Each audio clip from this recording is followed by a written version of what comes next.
नमस्कार, मैं दिलीप सिंह इस व्याख्यान श्रृंखला में एक बार पुनः आपके समक्ष प्रस्तुत हूँ। आज हम एक महत्वपूर्ण विषय के बारे में बात करेंगे जो भारतीय संविधान की एक महत्वपूर्ण विशेषता माना जाता है। आज तारीख है 7 सितंबर 2020। आज के समाचार पत्रों में एक प्रसिद्ध व्यक्ति के निधन की खबर को बड़ी प्रमुखता से छापा गया है। जी हाँ, मैं श्री केशवानंद भारती की ही बात कर रहा हूँ, जिनका कल 6 सितंबर 2020 को आकस्मिक निधन हो गया है। चलिए जानते हैं केशवानंद भारती और उनके नाम का भारतीय संविधान से संबंध।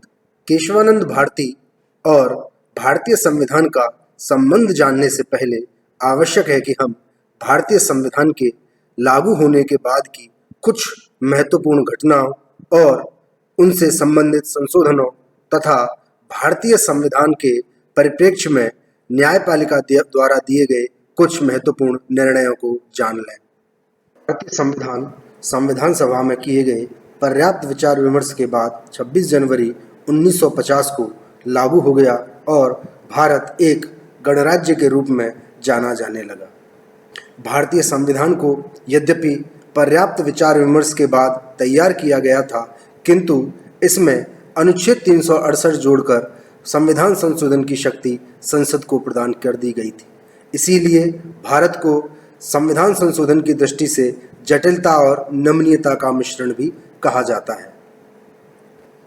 संविधान लागू होने के एक वर्ष के भीतर ही वर्ष 1951 में भारतीय संसद ने संविधान में पहला संशोधन कर दिया।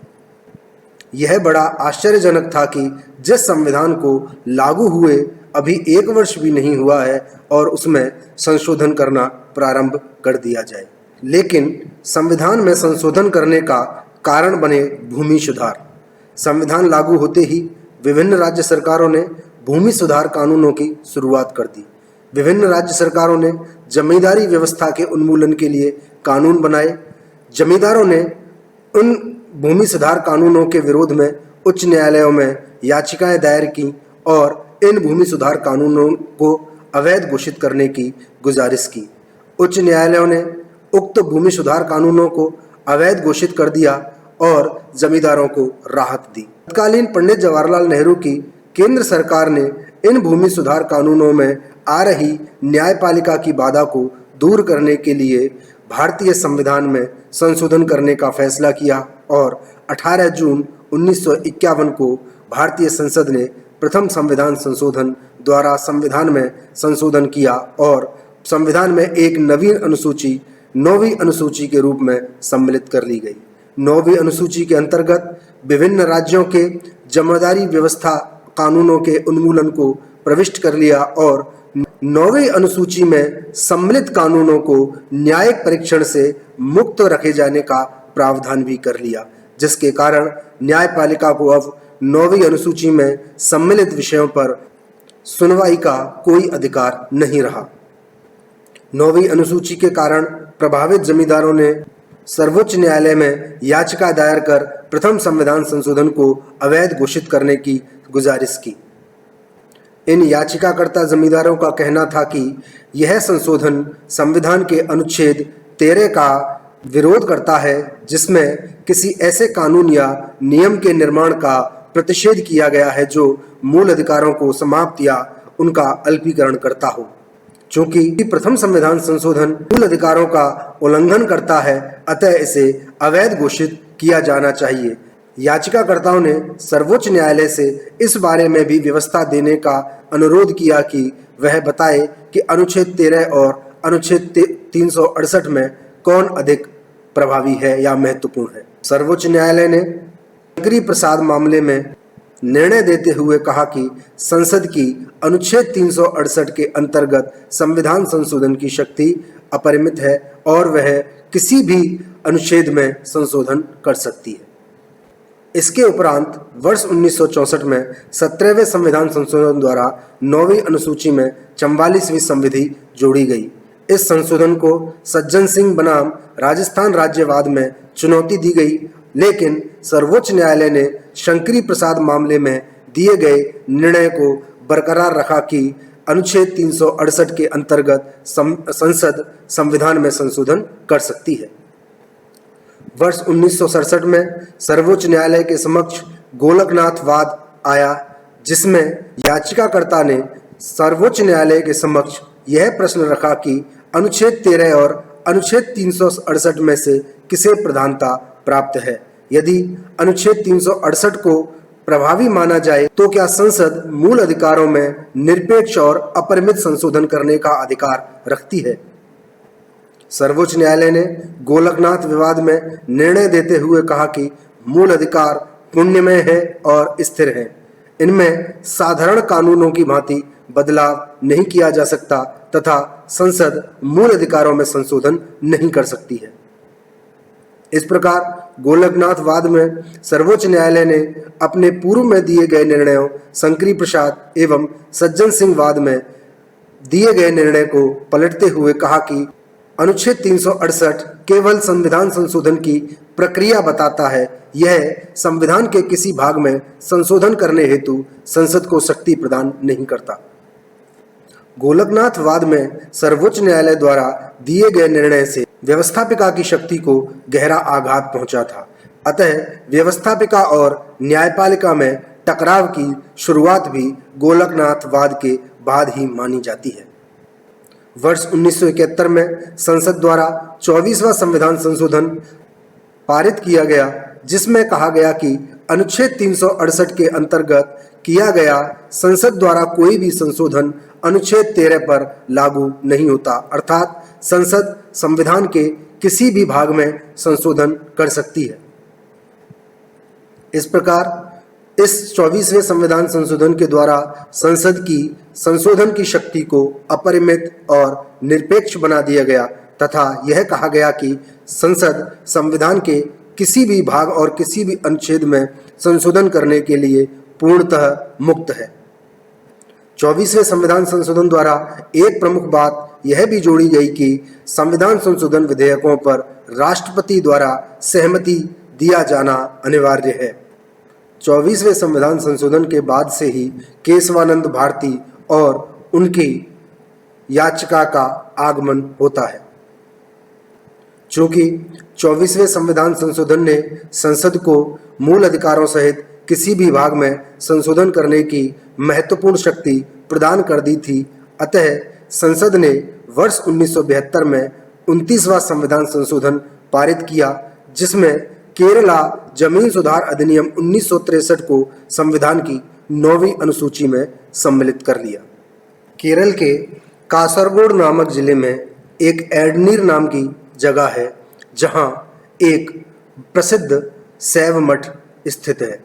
यह शैव मठ लगभग 1200 वर्ष पुराना माना जाता है और इसकी परंपरा आदि गुरु शंकराचार्य से जुड़ी हुई मानी जाती है। इस मठ के प्रमुख महंत को केरल के शंकराचार्य के रूप में प्रसिद्धि प्राप्त है। एडनीर मठ के प्रमुख महंत उस समय केशवानंद भारती थे, जो अपनी युवा अवस्था में ही इस मठ के प्रमुख बन गए थे। 29वें संविधान संशोधन के द्वारा केरल जमीन सुधार अधिनियम 1963 को 9वीं अनुसूची में सम्मिलित करने का एक दुष्परिणाम एडनीर मठ पर भी पड़ा था। इस मठ के पास हजारों एकड़ जमीन थी। तत्कालीन EMS नमूद्रीपाद की सरकार केरल में भूमि सुधार के लिए प्रयासरत थी। केरल सरकार ने एडनीर मठ की जमीन भी अधिग्रहित कर ली। एडनीर मठ की सैकड़ों एकड़ की जमीन अब सरकार की हो चुकी थी। ऐसे में एडनीर मठ के युवा प्रमुख स्वामी केशवानंद भारती ने सरकार के इस फैसले को अदालत में चुनौती दी। केशवानंद भारती ने सर्वोच्च न्यायालय के समक्ष अपनी याचिका में कुछ संवैधानिक प्रश्न रखे, जिसमें उन्होंने अनुच्छेद 26 का हवाला देते हुए मांग की कि उन्हें अपनी धार्मिक संपदा का प्रबंधन करने का मूल अधिकार दिलाया जाए। केशवानंद भारती ने संविधान संशोधन के जरिए अनुच्छेद 31 में प्रदत्त संपत्ति के मूल अधिकार पर पाबंदी लगाने वाले केंद्र सरकार के 24वें, 25वें और 29वें संविधान संशोधनों अपितु केरल के जमीन सुधार अधिनियम 1963 को भी चुनौती दी। केशवानंद भारती के वकील के रूप में मशहूर वकील नानी पालकीवाला पैरवी कर रहे थे। नानी पालकीवाला प्रसिद्ध संविधानविद थे और संविधान की पेचीदगियों और बारीकियों से भली भांति परिचित थे। पालकीवाला ने पूछा कि क्या देश की संसद के पास संविधान संशोधन के जरिए मौलिक अधिकारों सहित किसी भी अन्य भाग में असीमित संशोधन करने का अधिकार है। क्योंकि इसी तरह का एक प्रश्न का परीक्षण सर्वोच्च न्यायालय गोलकनाथ वाद में भी कर चुका था, इसलिए यह तय हुआ कि गोलकनाथ मामले में चूंकि 11 जजों की संविधान पीठ ने सुनवाई की थी, अतः केशवानंद भारती वाद के लिए 13 जजों की एक संविधान पीठ की स्थापना की जाए। इसके बाद 1972 में लगातार इस मामले की सुनवाई हुई जो 68 दिनों तक चली। 13 सदस्यीय संविधान पीठ ने अपना फैसला 7-6 के अंतर से दिया, जिसमें 7 जजों ने पक्ष में फैसला दिया और 6 जजों ने विपक्ष में। 700 पृष्ठ लंबे अपने फैसले में जजों ने कई महत्वपूर्ण बातें लिखी, जिन्होंने भारतीय संविधान की नवीन सिरे से व्याख्या की। केशवानंद भारती वाद में 7 जजों ने यह माना कि गोलकनाथ मामले के फैसले को पलट दिया जाए। अब यह तय हुआ कि संसद चूंकि मूल अधिकारों में संशोधन तो कर सकती है, लेकिन ऐसा कोई संशोधन नहीं कर सकती जिससे संविधान के मूलभूत ढांचे में कोई परिवर्तन होता हो या उसका मूल स्वरूप बदलता हो। इस प्रकार गोलकनाथ मामले में जहां सर्वोच्च न्यायालय ने संसद के मूल अधिकारों में संशोधन के अपरिमित और निरपेक्ष संशोधन की शक्ति को स्वीकार किया था, वहीं इस केशवानंद भारती वाद में सर्वोच्च न्यायालय ने यह माना कि संविधान में संशोधन की शक्ति तो संसद को प्राप्त है, किंतु वह इसमें निरपेक्ष संशोधन नहीं कर सकती, अर्थात ऐसा कोई संशोधन संसद के द्वारा नहीं किया जा सकता जिससे संविधान के मूलभूत ढांचे, मूल संरचना, बुनियादी ढांचे या बेसिक स्ट्रक्चर में कोई परिवर्तन होता हो। इस प्रकार केशवानंद भारती वाद में दिए गए निर्णय से देश में संविधान की सर्वोच्चता स्थापित हुई, न कि संसद की। चूंकि भारतीय संविधान ब्रिटेन के संविधान या ब्रिटेन की व्यवस्था से प्रेरित था और ब्रिटेन में संसद को सर्वोच्च माना जाता है, किंतु केशवानंद भारती वाद में आए फैसले ने यह तय कर दिया कि भारत में संविधान सर्वोच्च है, संसद नहीं। कुछ विद्वानों का तो यहाँ तक मानना है कि केशवानंद भारती वाद में यदि संविधान को सर्वोच्च नहीं माना गया होता और संसद को सर्वोच्च मान लिया जाता तो संभवतः भारत देश में गणतांत्रिक व्यवस्था और लोकतंत्र सुरक्षित ही नहीं रह पाता। इन विद्वानों की आशंका तब सच साबित होती दिखी जब लगभग 2 वर्ष के बाद ही वर्ष 1975 में इसमें आपातकाल लागू किया और संविधान को पूरी तरह से बदलने के प्रयास हुए। लेकिन केशवानंद भारती वाद में दिए गए मूल संरचना के सिद्धांत के कारण ही न तो इंदिरा गांधी और तत्कालीन कांग्रेस सरकार आपातकाल के अंतर्गत संविधान को पूरी तरह बदल पाई और न ही संसद को संविधान में संशोधन की पूर्णतः निरपेक्ष और अपरिमित शक्ति प्राप्त हो सकी। केशवानंद भारती वाद में दिए गए निर्णय से यद्यपि केशवानंद भारती और उनके मठ का तो कोई लाभ नहीं हुआ, किंतु यह अवश्य है कि केशवानंद भारती का नाम भारतीय संवैधानिक इतिहास में अमर हो गया और विगत 2 दशकों से जिन प्रश्नों से भारतीय लोकतंत्र जूझ रहा था उनका निवारण हो गया। चूंकि केशवानंद भारती वाद के अंतर्गत सर्वोच्च न्यायालय ने संविधान के में संसद की संशोधन की शक्ति पर मूल संरचना का प्रतिबंध लगाया था, तो यह जानना आवश्यक है कि सर्वोच्च न्यायालय का मूल संरचना से क्या आशय है। केशवानंद भारती वाद के अंतर्गत दिए गए अपने 700 पृष्ठ लंबे निर्णय में यद्यपि सर्वोच्च न्यायालय के द्वारा कहीं भी मूल ढांचे को स्पष्ट नहीं किया गया था, किंतु यह अवश्य कहा गया था कि मूल ढांचा संशोधनीय नहीं है। सर्वोच्च न्यायालय ने केशवानंद भारतीवाद में यह भी कहा कि मूल ढांचे के प्रमुख तत्व कौन कौन से हैं, इनके बारे में सर्वोच्च न्यायालय अपने आने वाले विभिन्न निर्णयों में समय समय पर अवगत कराएगा और उन बिंदुओं को इंगित करेगा जो भारतीय संविधान के मूल ढांचे के तत्व हैं।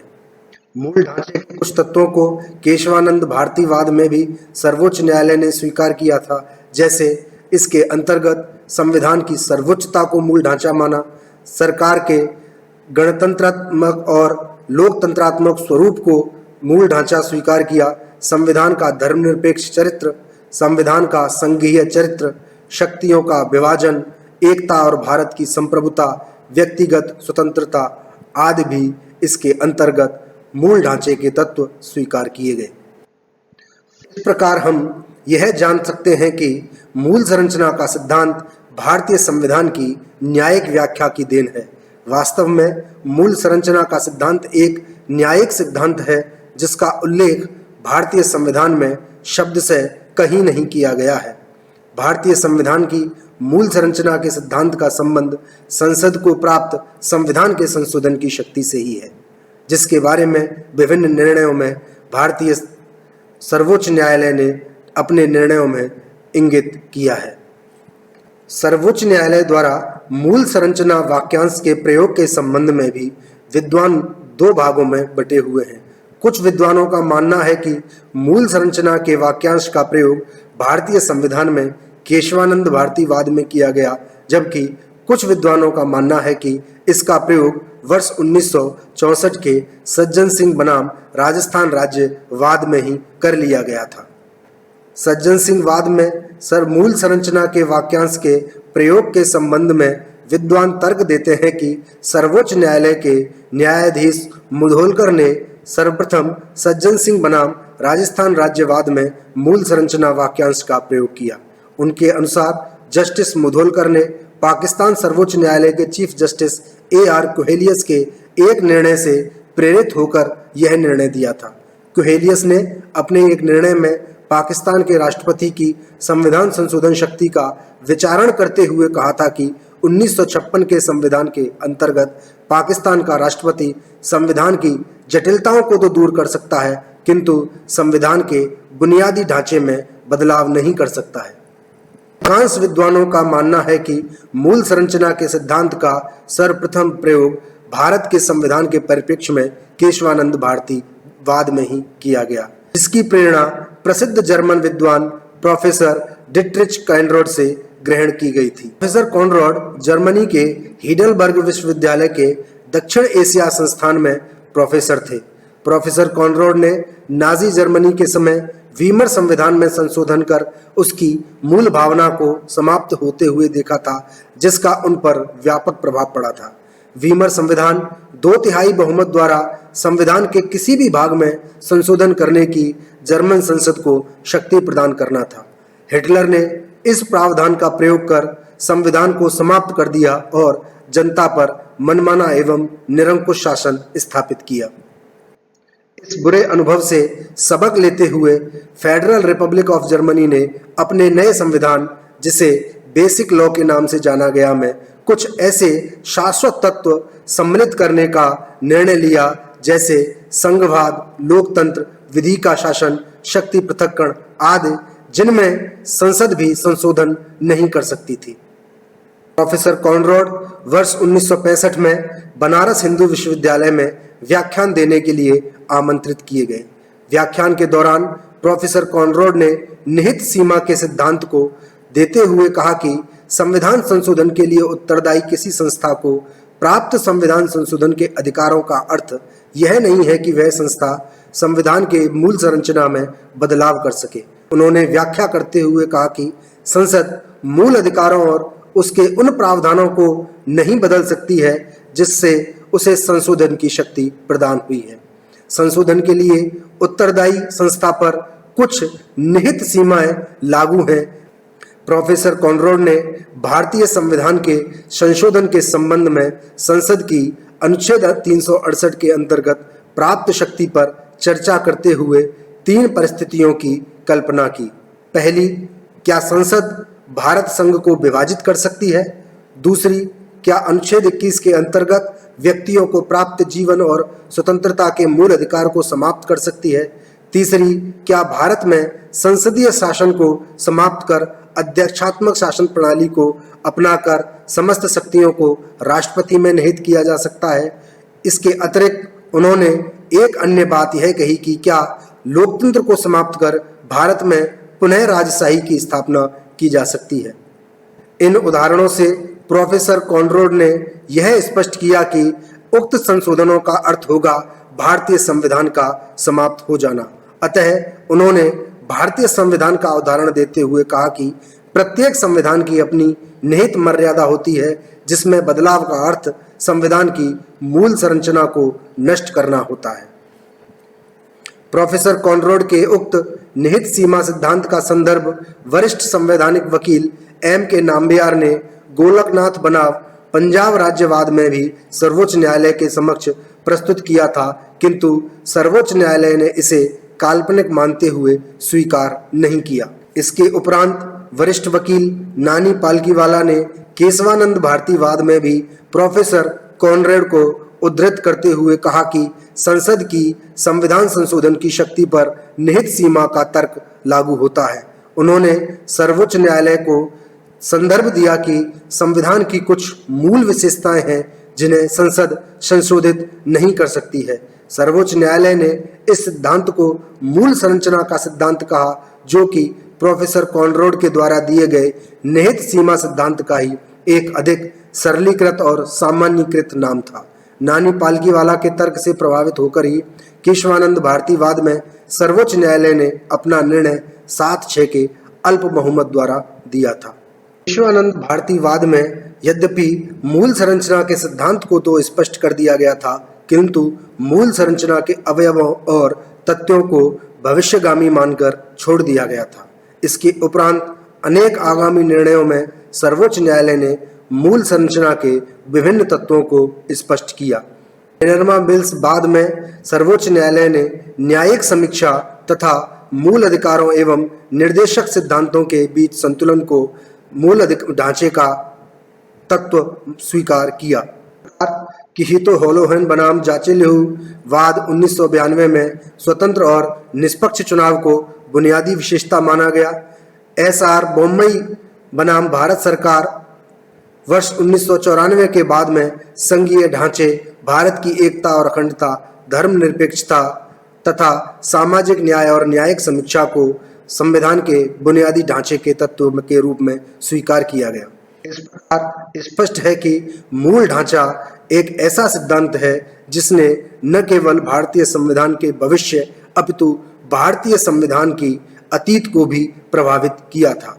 इसी कारण केशवानंद भारती के मठ को तो कोई लाभ नहीं हुआ, किंतु भारतीय संविधान के बारे में सोचने और समझने की एक नवीन प्रवृत्ति अवश्य विकसित हुई कि भारतीय संविधान संशोधनीय है, किंतु इसका मूल ढांचा संशोधनीय नहीं है। बात करते हैं मूल ढांचे के सिद्धांत की आलोचना की। कुछ विद्वानों का मानना है कि मूल संरचना के सिद्धांत को स्वीकार कर सर्वोच्च न्यायालय ने अपनी शक्ति में अपरिमित और असीमित वृद्धि कर ली है। मूल ढांचे के सिद्धांत को प्रतिपादित कर सर्वोच्च न्यायालय ने अपने आप को वीटो पावर प्रदान कर ली है, ताकि व्यवस्थापिका और कार्यपालिका के द्वारा लिए गए निर्णय और कार्यों पर कभी भी प्रतिबंध लगाया जा सके।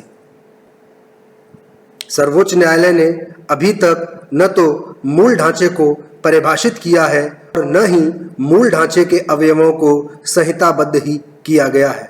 इस कारण कुछ विद्वानों का मानना है कि मूल ढांचा एक तरह से सर्वोच्च न्यायालय को व्यवस्थापिका और कार्यपालिका के विरुद्ध वीटो पावर दे देता है, जो स्वयं संविधान के दर्शन के विरुद्ध है। ये विद्वान उदाहरण देते हैं कि किस प्रकार 99वें संविधान संशोधन, जिसके द्वारा राष्ट्रीय न्यायिक नियुक्ति आयोग की स्थापना की गई थी, उसे सर्वोच्च न्यायालय द्वारा मूल संरचना में परिवर्तन के आधार पर अवैध घोषित कर दिया गया। वास्तव में देखा जाए तो मूल ढांचे का सिद्धांत सर्वोच्च न्यायालय के लिए एक हथियार के रूप में सामने आया है, जिसका प्रयोग उसके द्वारा अनेक अवसरों पर कर व्यवस्थापिका और कार्यपालिका पर नियंत्रण स्थापित करने की चेष्टा की गई है। निष्कर्ष के तौर पर कहें तो यद्यपि मूल ढांचे के सिद्धांत की कुछ आलोचनाएं की जाती हैं, किंतु वास्तव में देखा जाए तो मूल ढांचे का सिद्धांत वह सिद्धांत है जिसने पिछले 70 वर्षों में लोकतंत्र को जीवित रखा है। आज हमने केशवानंद भारती और मूल ढांचे के सिद्धांत के बारे में जाना। अगले भाग में हम पुनः किसी विशिष्ट जानकारी को लेकर आपके समक्ष प्रस्तुत होंगे। तब तक के लिए धन्यवाद।